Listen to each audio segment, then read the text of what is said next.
مور چې مې نظر په المارو کې اچولی دی اوس مې ستا تصویر د کار جامو کې اچولی دی مور چې مې نظر په المارو کې اچولی دی اوس مې ستا تصویر د کار جامو کې اچولی دی او مینه او مذهب مې دواړه یو ځای له راوستي دي ستا د زلفو تار مې په تسبو کې اچولی دی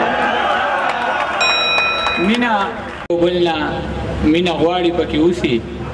پښتونخوا د تل بعد وسایله د ګلونو سندرغاړي پکې اوسي دغه ملګرو ته یاد وي چې امین استاد راغلی دی د ډېرې خوږې غړۍ مالک ته ډېر ښکلی اواز الله ورکړی دی نه پس پر موسیقۍ پروګرام وي بیا به ټول په مستۍ کې راشي خو زما شاعرانو ته مو الله که استعداد ورکړ یو پیره خو لاسونه ووهئ که نه خیر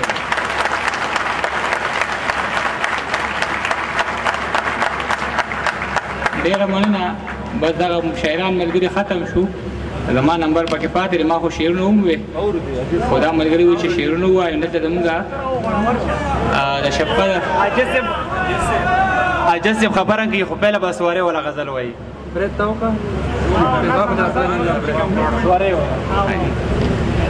زمونږ د شپقدر زمونږ ملګري عادل دلته په دې پنډال کې ناست دی دغه شعرونه د هغوی ته ډالۍ وي چې مور چې مې نظر په المارو کې اچولی دی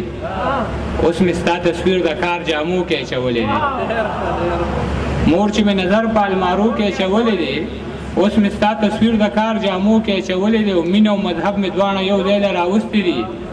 ستا د زلفو تار مې په تسبو کې اچولی دی مینه او مذهب مې دواړه یو ځای له راوستي دي ستا د زلفو تار مې په تسبو کې اچولی دی شعرونه د ملګرو فرمایش ډېر کړی د هغه غزل نه به دوه شعرونه ووایم چې جو ول ارمان له مې دعا غواړم لاس چې اوچت کړمه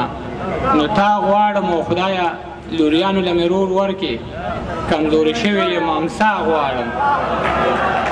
خدایه لوریانو له مې رور ورکې کمزورې شوی یم امسا غواړم په زنځیرونو به مې خود تړي چې لیونی شوی یم رڼا غواړم او په ځان باندې مې شک د بې وفا غوندې راځي ګمان مې په هر ښکلي د اشنا غوندې راځي یا خدایه د خانانو محلونه دې آباد وي زموږ په دروازو کې تې رڼا غوندې راځي او په ډک ډک بازارونو کې خالي لاسونه ګرځم د خپلې بېوسۍ پورې خندا غوندې راځي او ته غوږ کېږده بچیه چې دا بیا چېرته اوربل دی دا چغې خو زموږ د پښتونخوا غوندې راځي ته غوږ کېږده بچیه چې دا بیا چېرته اوربل دی دا چغې خو زموږ د پښتونخوا غوندې راځي چشمان یې دواړه سره وي د پښتون په درد او غم د شپې راله په خوب کې یو بابا غوندې راځي عاجز یم خو چې مور مې راته کله دعا وکړي په ځان باندې مې شک بیا د باچا غوندې راځي عجیب یم خو چې مور مې راته کله دعا وکړي په ځان باندې مې شک بیا د باچا غوندې راځي زه چې ګرمې وم او ما به مزدوري کوله دغه وخت زه د شعر لیکلو په چل نه پوهېدم ما به په کلو کې سیکل باندې سکریمان خرڅول چې به د چا د دیوالي سوري ته ودرېدمه نو ما به خلکو ته شعرونه د صابر صاحب ویل په دغه وجه به زما خلکو ډېر خیال ساتلو چا به اوبه راوړي او چا به راله چای راوړله په ما د دې ژبې د هغه وخت نه ډېر احسان دی یو ځل یو کلي ته خولې خولې ورننوتم دومره خولې وم چې جامو کې مې وچ تار نه و چې ودرېدوله مې د سر سوري پیدا نه کړلو د خوددارۍ د دروازې قبضې مې ماتې کړلې نو د خانانو په حجره باندې ورننوتم د یوې ګورې ونې سوري لاندې ودرېدمه یو دروند سړي د برنډې نه دا آواز راکړه راځه زلمیه کټ ته کښېنه لږه سا سمه کړه چې کټ ته کښېناستم او سا مې لږه سمه کړه نو دغه سړی چې د حجرې نه په وتو کې شولو نو د یو ځوان ته اشاره وکړه ورته یې داسې ووې لاړ شه دله د روټۍ څه بندوبست وکړه دغه زلمي زما نه عمر کې بس لږ کشر و هغه روټۍ راوړه او په کټ کې راسره کښېناسته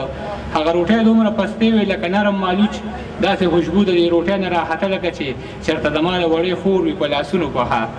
د یوې پېغلې جینۍ ویر پکې ښکاره ځلېده ځکه د پاسه پې لانده لانده باڼه پراته وو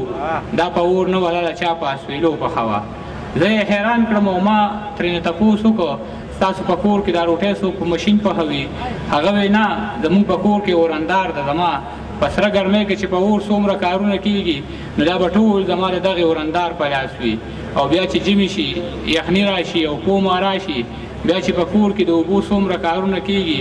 هغه به هم زما د دغې ورندار په لاس وي وجود مې وبوږنېده بیا مې ترې تپوس وکړ د دې جینۍ د لاسه کم داسې قصور شوی دی چې موسمونه یې هم ټول د زندګۍ خلاف دي هغه وی دا مې مونږ رور له په سوره کې کړې د دې جینۍ رور زما رور سره په سپو وران شو زما په رور یې د چاکوانو ګزارونه وکړل زما رور مړ شو فیصله پر یې خبره وشوه چې یا به تا وژنو یا به راله خور راکوې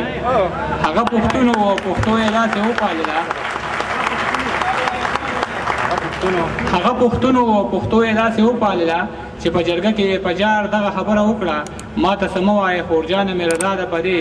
چې د لالا دپاره هر غم ته تیاره یم ما به ترې 2 نوړی یا 3 نوړی خوړلې وي چې ګوتې مې پاکې کړې او خپې مې کټ نه کوزې کړلې د دغه هر څه نه زما د ویښ ضمیر غوږو ته یو جړغونې شاهنواز راته او دا یې ویل خان او مولا له زیرې ورکې څوک مې بابا له زیرې ورکې د جنګ بلا له زیرې ورکې او زما لالا له زیرې ورکې په سپو مینه زه دې خاورې دې کړم